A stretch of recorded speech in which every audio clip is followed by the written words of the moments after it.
Today, you guys, if you've been with me through these Wellness Wednesdays, you know I have a passion for our responsibility for our own health. And so tonight, I'm so excited. We have one of the most sought after cardiac surgeons that's based in Boise, Idaho. This guy has served on so many different boards within the industry. I can't even name them all because I don't have enough time. But also outside of the industry, he has sat on the board for Make-A-Wish Foundation, Ballet Idaho. He has done cardiovascular humanitarian missions into Cambodia and Vietnam. This dude's a lifelong athlete.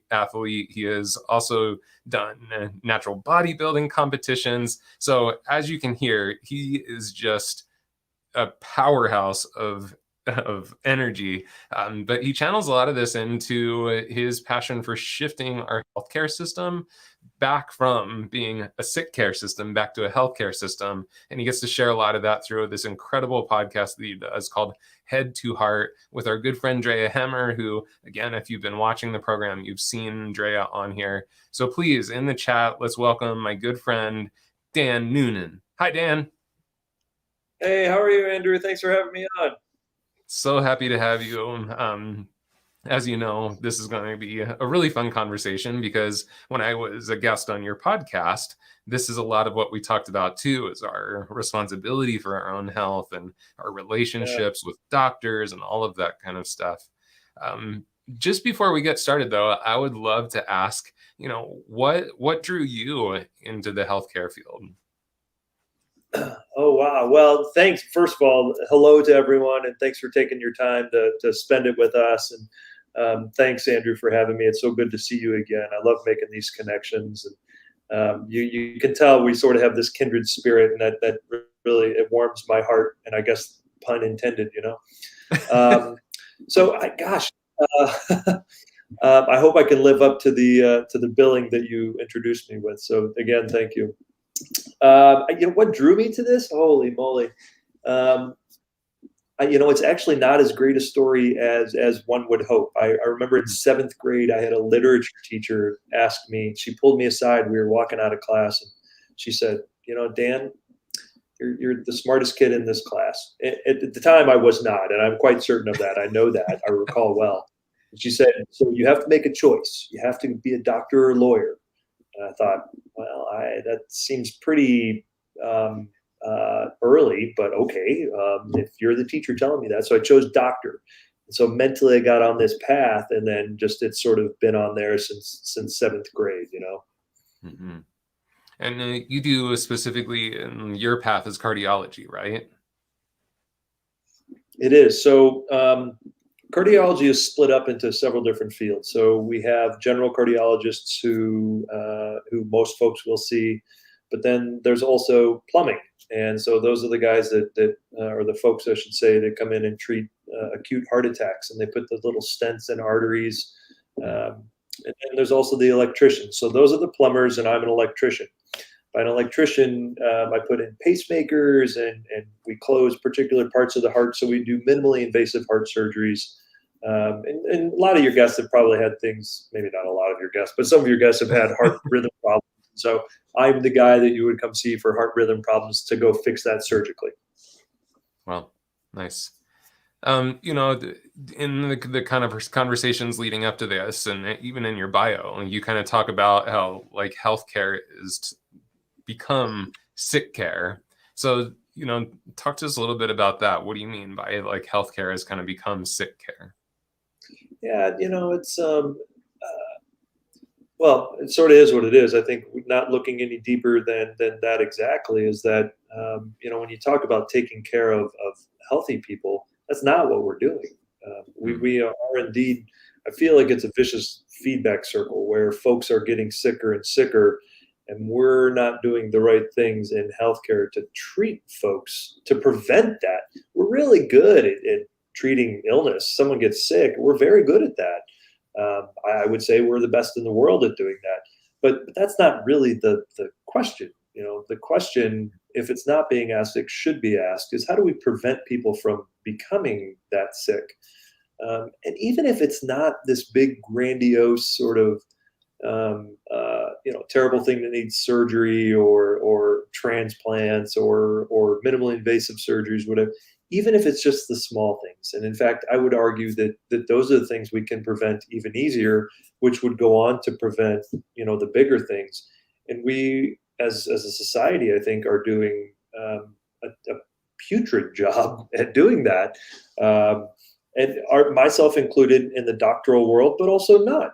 I think we know this. I think a lot of people know this, but it's a multifaceted, multi-pronged wheel that has a lot of inputs, and it's not. You and I can sit here and say this. We're doing sick care instead of health care, and we'd say, well, let's go change this.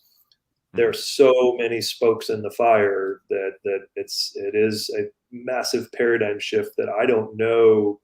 I'm not sure how it's going to change. I don't have the answer for it, other than to sort of talk to individuals and groups of individuals, in avenues like this, and say, look, these are things that you really need to focus on so that you don't get to this point. And you are now at a point where, it's sort of the sweet spot. You can do these things to implement these in your life so that you don't get sick and that you stay out of the healthcare system. Once you get in the healthcare system, I'm going to tread lightly. Once you get in the healthcare system, it is challenging to get out. Once you get a bunch of diagnoses on your medical chart, it's a little bit of a rabbit hole.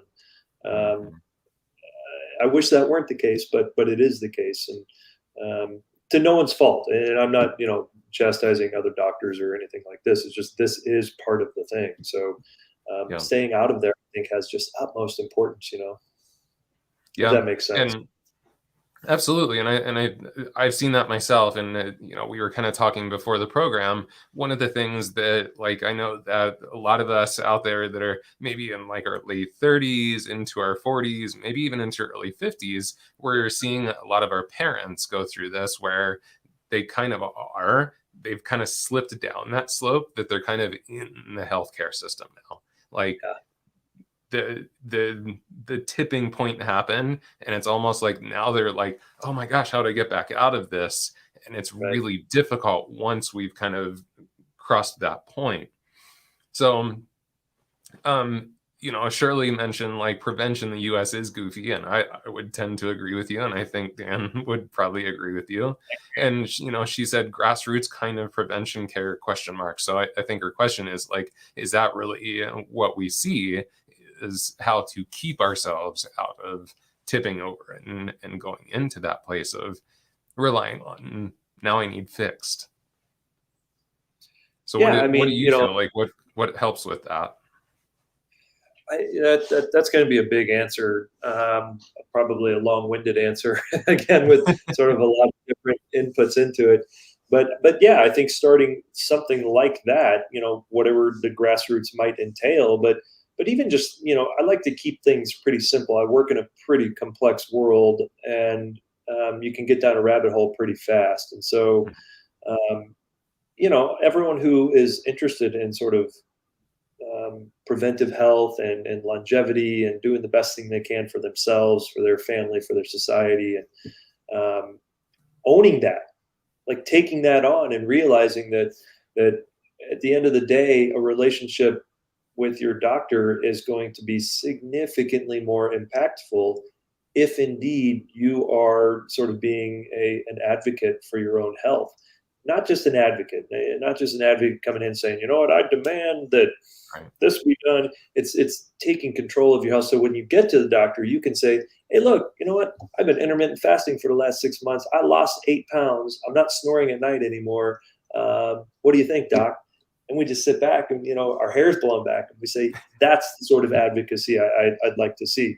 And I think that's really going to be something that moves the needle. Is sort of getting the message out to people, not the message, the many messages, to be honest, about how to take care of yourself. And I'll sort of segue there, not just physically. To be very frank about this whole body encompasses the body, the brain, the soul, the emotions, your community. We're all a part of that. And so each of those really do play a role in your overall health. It's, for the example, someone is depressed or anxious and they're not paying attention to that, but they're also at the same time exercising like a mad person and they get in good shape, that's going to go by the wayside because it's such an imbalance that they're addressing, right? So you have to think of you specifically as a person, how to be your healthiest. And that's tough to do. That is really hard to do. And it's sort of a lifetime of work, but that, I don't mean that to sound daunting. I mean, it's simple. It is actually quite simple. It's not easy to do, just like anything on earth, right? So if it's worth your time, there's effort. So yes, to answer the question simply, grassroots, absolutely. Because at the end of the day, how will I say that? The hospital system sort of need you to be sick. The system is built so that there are so many people going to the hospitals in order to. This is how their business model is built, and that's no fault of their own. It's not. They're just doing with what they know, and so it's a thing that you have to compete with and sort of really take ownership of. And so if that makes sense, if that sort of answers the question. Yeah, absolutely. And this is kind of the conversation that you and I got into back when I was in Boise with you, is that because I would really get very upset with doctors because I would, like, okay, my mom is like, she's got high blood pressure. Okay, here's a pill. Okay, why isn't the doctor talking to you about your diet, exercise, breathing patterns, all of these things? And so I was really up in arms about all this stuff. And then when I talked to you, a lot of it really kind of it didn't necessarily settle me down, but it made me more clear that, well, that's not how a doctor is necessarily trained. Like a doctor right now very much is kind of trained for what to do after you're already there, right? Yeah. They're not really trained to keep you out of the hospital. They're trained to do what they have to do once you get there. And one of the things that you shared with me, Dan, that I was kind of like, my mind just kind of melted. You're like, through the entirety of, becoming a cardiac surgeon, I think you said there was like one chapter on food, and it was actually not even good content anyway. But I was kind of like, oh my gosh, that was such a eye-opening thing when you shared that with me. Yeah, and you could see it, and and for the viewers of the podcast, the face that he just had was exactly what he did in real time, and he should have, and that's the right response. The right response is most of the doctors in the United States, and I would posit worldwide. I don't have data to back that up, but we don't get training on nutrition in medical school, and it's astonishing. It's absolutely astonishing to me. You will find, I think, a lot of us have sort of done our own deep dives thereafter, but even that is probably woefully inadequate compared to the degree that what we're putting in our gullet, what we really actually need to know, and our actual knowledge and what we give to patients there's still a huge chasm that needs to be bridged before a lot of progress is going to be made. It's simply astonishing to me to sit back, like not be the doctor, not be the patient, which I am at times as well, to sit back and say, why are we eating that? That's crazy. Why are you staying up till 2 a.m.? Why are you not sleeping 8 hours? Why are you breathing through your mouth so much that you're drooling on the side? Like, you have an entire other organ that you can breathe through, and no one knows this. And it's not to their fault. It's just like it sort of is what they've been doing for a long time, and no one's ever taught them. And the system is not particularly set up. No system, I don't think, is set up for the doctors to spend time with you like that. One, they can't. Two, most of them probably don't want to be perfectly honest with you. Three, it's so compartmentalized. We are so subspecialized. I mean, even me, I'm guilty as charged. I deal with only the electricity of the heart. I don't deal with the plumbing. I don't deal with the pump. I just deal with the electricity. And so all the patients will have to sort of hop, skip, and jump to all sorts of specialists. And those specialists, they don't talk that well. I mean, we talk and we do what we can, but we're also humans that have busy lives, and every little thing in a chart means 25 other clicks and opening up all sorts of different things, and so it becomes onerous, and it's sort of death by a million clicks. So, and by that I mean, again, I'm not like chastising anyone here. It's just the system is not set up. It's not a well-oiled machine so that we can encompass this sort of multidisciplinary care so that specialists are talking. We're trying. I think the systems are trying, but at the end of the day, that's a decades-long process, and solution could be better. Take care of yourself first, before you get to the doctor.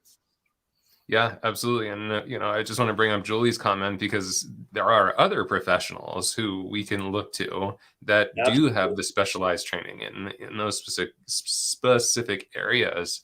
And so I think that was one of the things that I really wanted to stress tonight too, as we had our conversation. There is, I think you and I both agree, Dan, like there is an incredible opportunity within our healthcare system to change these things. At the same time, we have to recognize that currently, where we are, it is very departmentalized into these little things. And we, as the consumer, have to take some responsibility for this as well. Because the other thing that we talked about, Dan, that was just like mind melting to me, is you shared with me that there have been people in your office that you have shared, hey, you know what? If you just stopped drinking, you could probably clear up this heart arrhythmia. And they've pretty much just said, nope, do surgery. Like, the doctors are also responding to the public's demand. I don't really want to change my diet. Just give me a pill, Yeah, that's so true. Yeah, we are knees deep. No, we are neck deep in that. Like that exact scenario that you described. We can sit here and talk about this all day, and I hope we talk about it all day, all the time, and I hope that we actually move the wheel or move the needle here. But there is still just a dearth of people, no interest. They're going to live how they want to live, and they just want a pill. They want a pill or a surgery. They would prefer to have a surgery. It still just blows my mind as well that I don't know really what to do about that, but that's going to be a challenge. That's actually going to be an impediment, I think, to our progress, because the healthcare system is also sort of a living beast of its own, and it's going to respond at some point to the demands of sort of supply and demand, right? And so as patients demand or hope, and we have bilateral good communication about this, but as patient demand is more towards wellness, then the needle will be moved more towards wellness. If the demand continues to be, keep your apple for yourself, bro, I just want my surgery. That's also gonna dictate where we move things. And so it's like the rock, right? You have this big boulder. Trying to get this big boulder down the hill, the hardest part is the starting friction. It's just moving the boulder. Once the boulder's going, it's sort of going. We have to sort of get critical mass to get folks to get on this, because the downstream effects are just astonishing. Think for 1 second about the gross domestic product in the United States. 20% of the United States GDP is healthcare. 1/5 is healthcare. And how much of that is preventable? I can't tell you per se, but I can tell you that cardiovascular disease is the #1 cause of morbidity and mortality in the United States, far and away. 80% of that is preventable. So think about that. Wow. 80% of the #1 cause of 1/5 of the GDP is preventable. That's a massive number. I'm not good at math anymore with all these iPhones. I can't do it, but boy, that's a big number, right? Yeah, that's significant. And it's significant. It's not hard stuff, right? It's fairly easy stuff. It's stuff that get good sleep, exercise, don't smoke, try not to be too anxious and depressed, and if you are, then get those treated. Don't be obese, because that's a massive problem. And there's like 7 or 8 things that you do that you can change, and you can change all these things. And if people are here listening, you're like, oh man, I am anxious, or I am depressed, or I am more obese than I'd like to be. Those are easily changed. Now you know, and we can fix those things. And it's just a matter of sort of implementing those and sticking to them. And just think of all the benefits one gets from addressing their own healthcare and really taking control. No one is going to care about you more than yourself, and that's just human nature. And so own that, own that for yourself. Yeah. Yeah. And I think one of the things that you said easier is, or earlier, is that like these things are actually somewhat simple.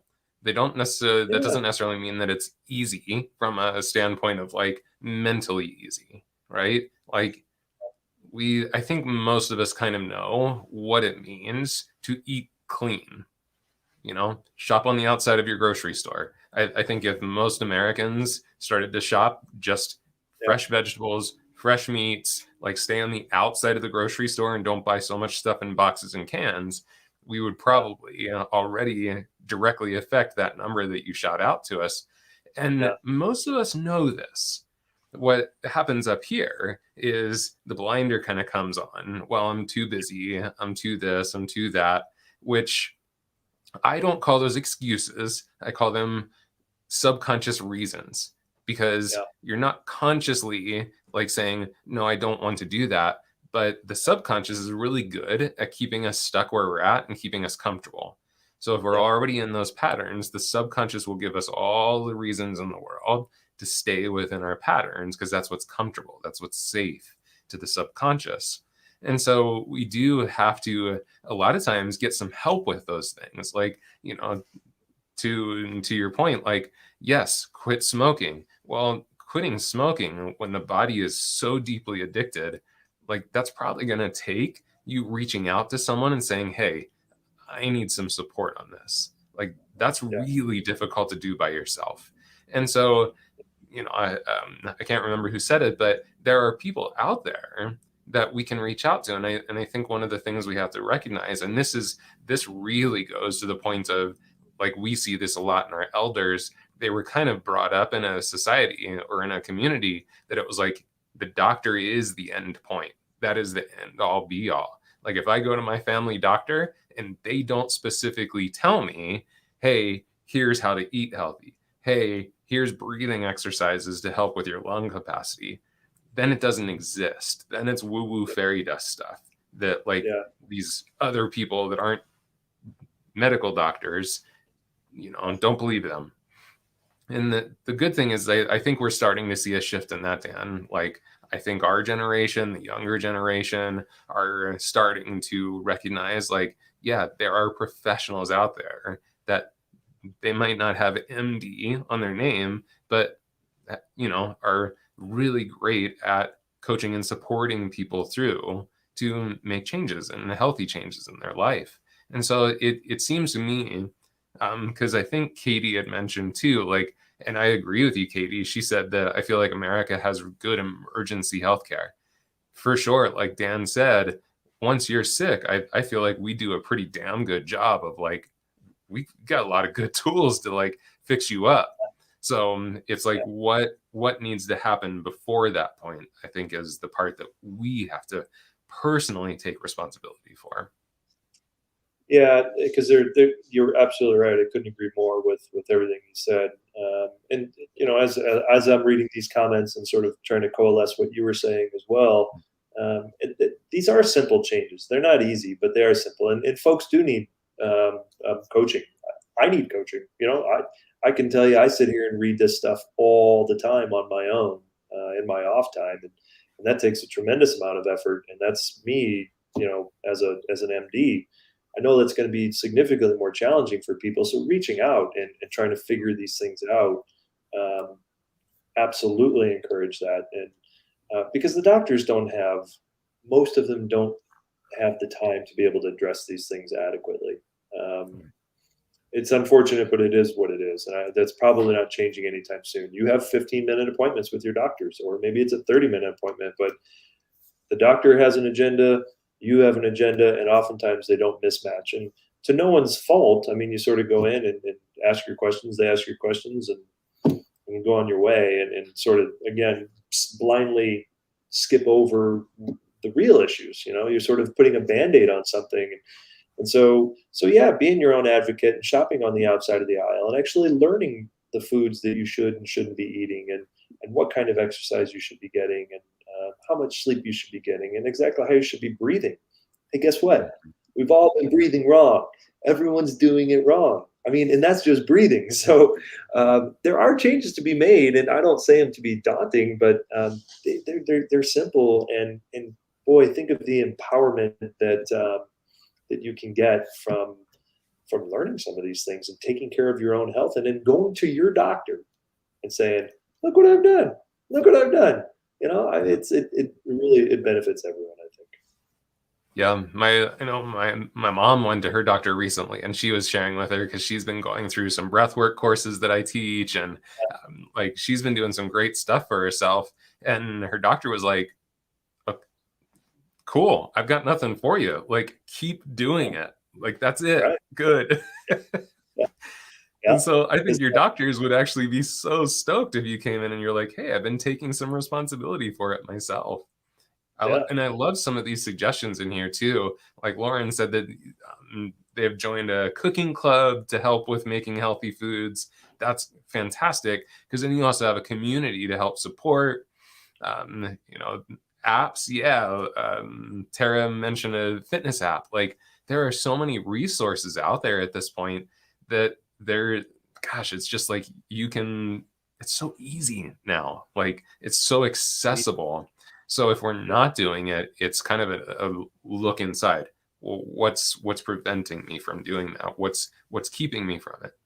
And I think, so one thing, Dan, that also gets in people's way is we've kind of grown up in a community of that it almost has to be complicated or yeah, fancy or the new cool device, the new cool pill. It's almost like we need it to be fancy, expensive, modern, scientific. And it's like, oh, wait, I could just breathe differently, and that's going to affect my entire body. Every system in the body yeah, is connected to breath. yeah. Could it really be that easy?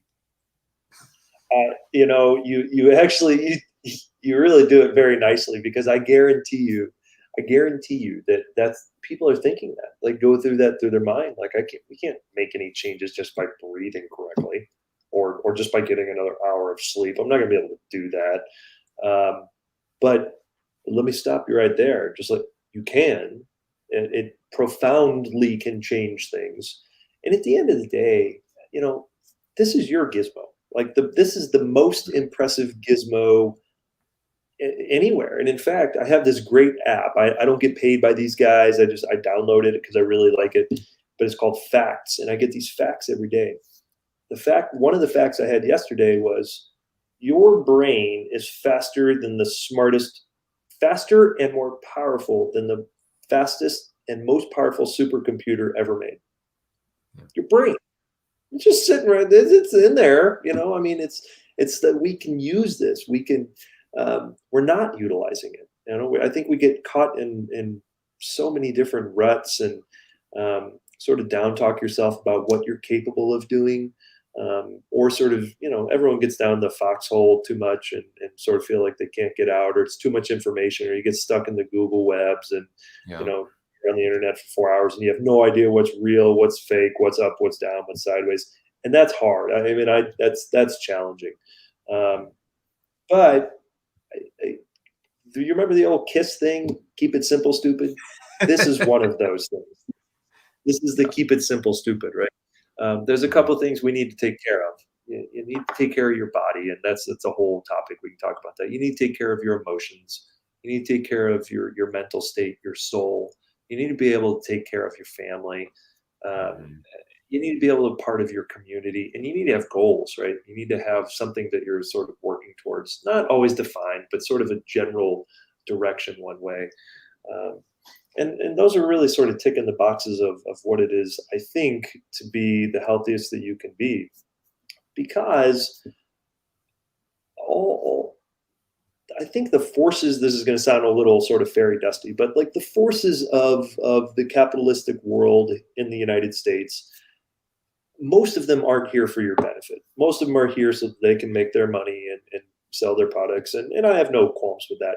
But we should all also be very cognizant of that. Look, they're not doing this for my benefit. If it works for me, great, then let's do that. But if it doesn't work for me, what I need to do is not get addicted to this, not fall prey to this, and know that they're not trying to trap me. They're just doing what they think is good.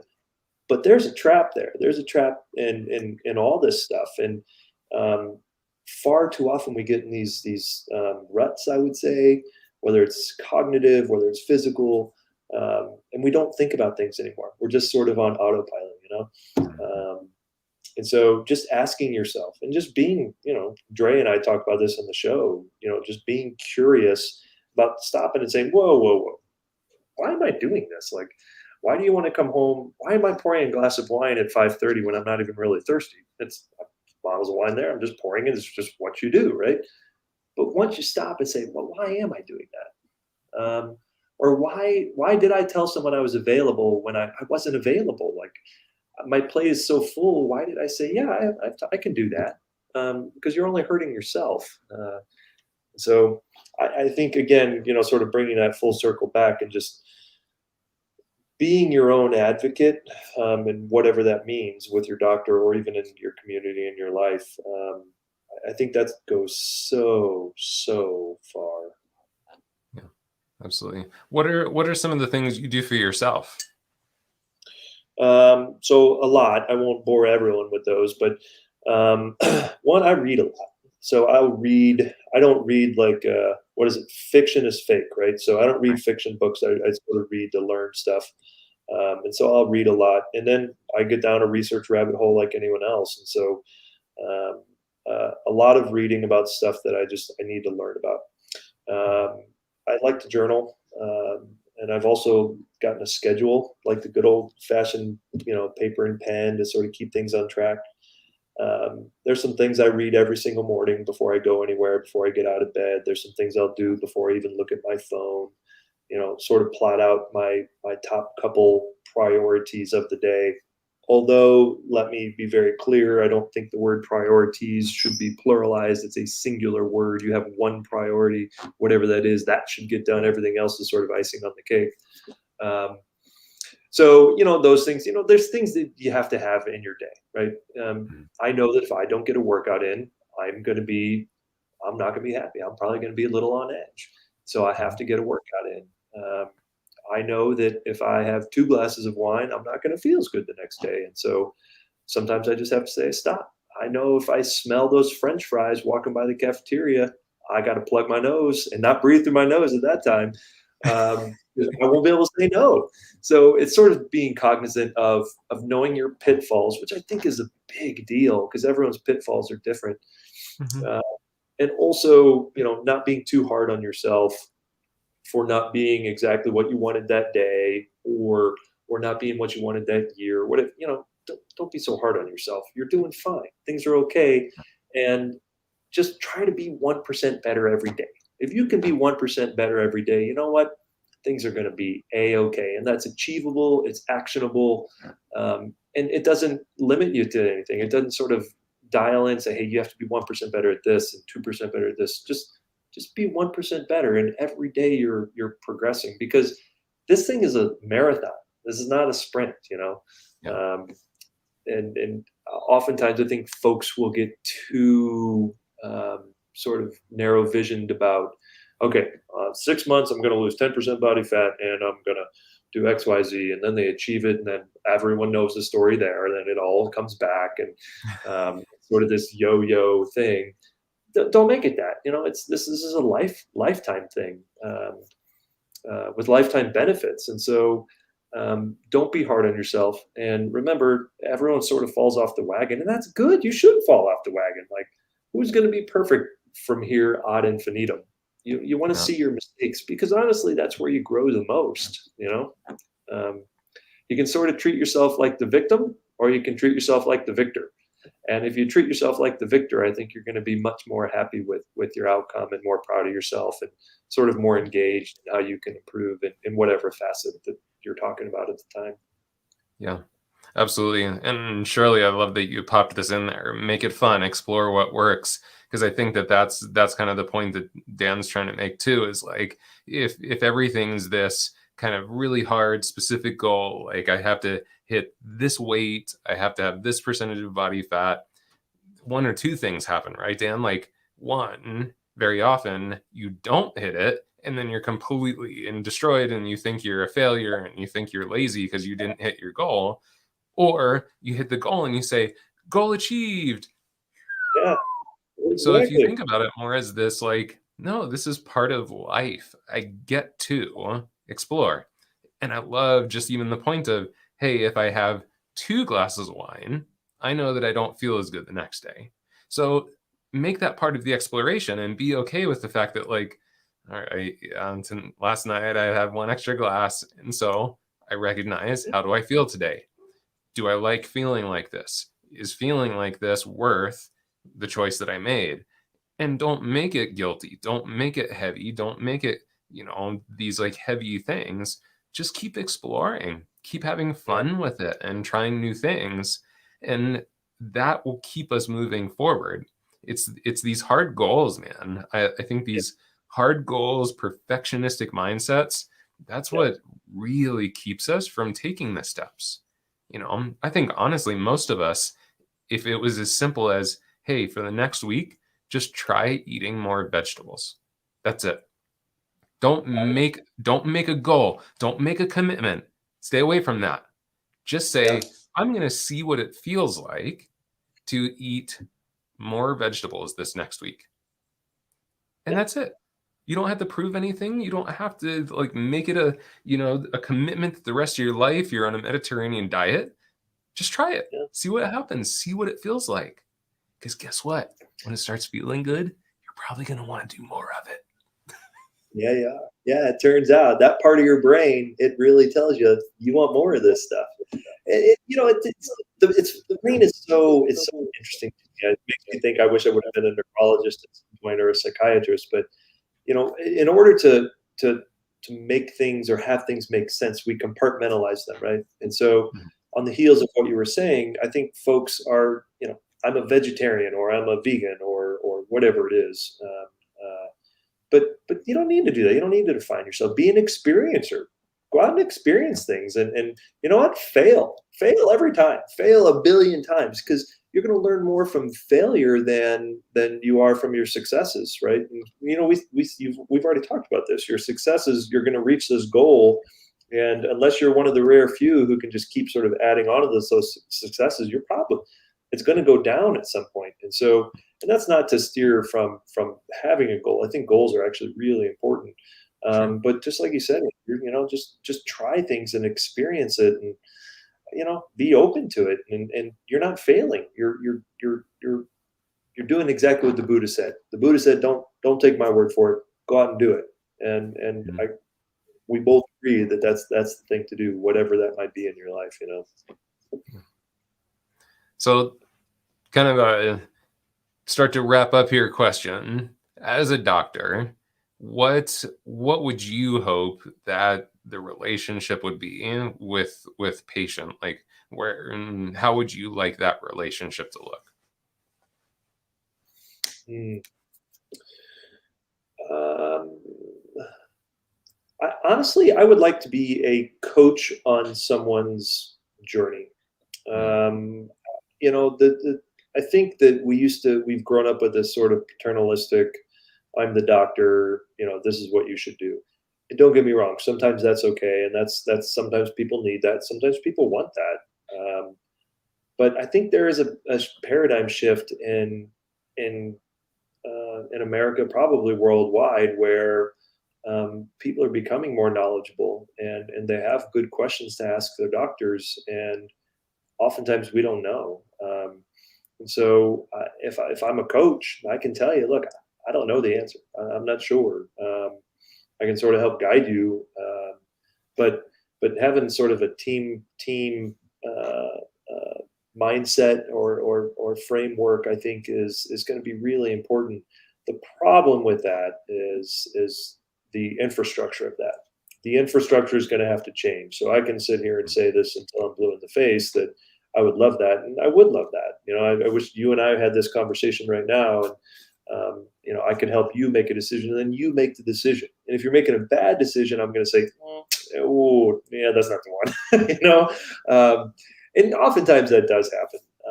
But again, there's sort of we're fighting an infrastructure that is not set up for that sort of thing in traditional allopathic medicine.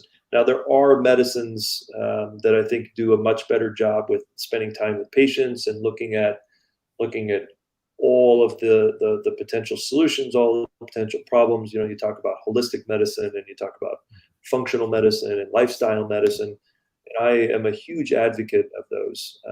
I think over time, hopefully in our lifetime, we will see a melding of these sort of ethoses, so that the traditional allopathic doctors are talking about this as well. Hopefully, I guess that's my dream, is that we have sort of a back and forth coach dialogue, rather than a sort of paternalistic thing. Nice. And I would just encourage us all, like, to that point. Maybe it's not set up to be that way right now, but again, we, as the consumer, we set the tone for what is sold. So if we continue to ask for it, that's going to be the response back. If we continue to go to our doctors and say, like, hey, I'd love to have a conversation with you about these things. Like, hey, I read this on the internet. Like, do you think this is a good idea? Actually coming into the doctor with the questions too, and not, I guess my point is, we kind of have to meet in between. We kind of can't expect the healthcare system to change for us. We have to also take the step forward and say, hey, this is how I'd like this to look for me. Yeah, and sorry, you cut up just a little bit there. I think I caught most of it, but yeah, no, I totally agree. I think there's going to be a lot of, I think there's going to be a lot of patient responsibility in this, or let's just call it person responsibility rather than being a patient. But and honestly, I think that's going to be the fastest, most effective way for folks to be their own advocate and make actionable changes from a one person to a community to even a state level, is taking care of yourself and being curious. So it's not just a hands-off approach, it's as I sit back and I'm fully ensconced in the healthcare industry. It's an interesting paradigm. So you're looking at the paradigm of consumers versus patients, and are they consumers? Are they patients? What can they demand? What should they demand? What should we do to be responsive to what they feel like we are inadequate? Like those sort of conversations. And far too often, I feel like people want things, but they don't want to do them, and they don't want the responsibility. So we can do those things, but you got to know that, look, a lot of the stuff you got to do on your own, So I'll tell this to people in clinic all the time. I'm happy to give you all the advice. I can give you all the tips and tricks, and there's not that many, but you got to do them. So bilateral street, right? Absolutely. Dan, thank you so much. I hope that I wasn't just the only one over here going, I love this conversation, but based on the comments, it looks like there were some people enjoying it. I love Shirley's like, more partnership in healthcare. My mind imploded with the possibilities. I love it. That's a great comment. That's awesome. Yeah, I think it was such a good conversation, Andrew, as always. And thank you so much for having me on, and all these comments. As I get to go through them, they're great. Thank you for all the listeners. I really appreciate your time.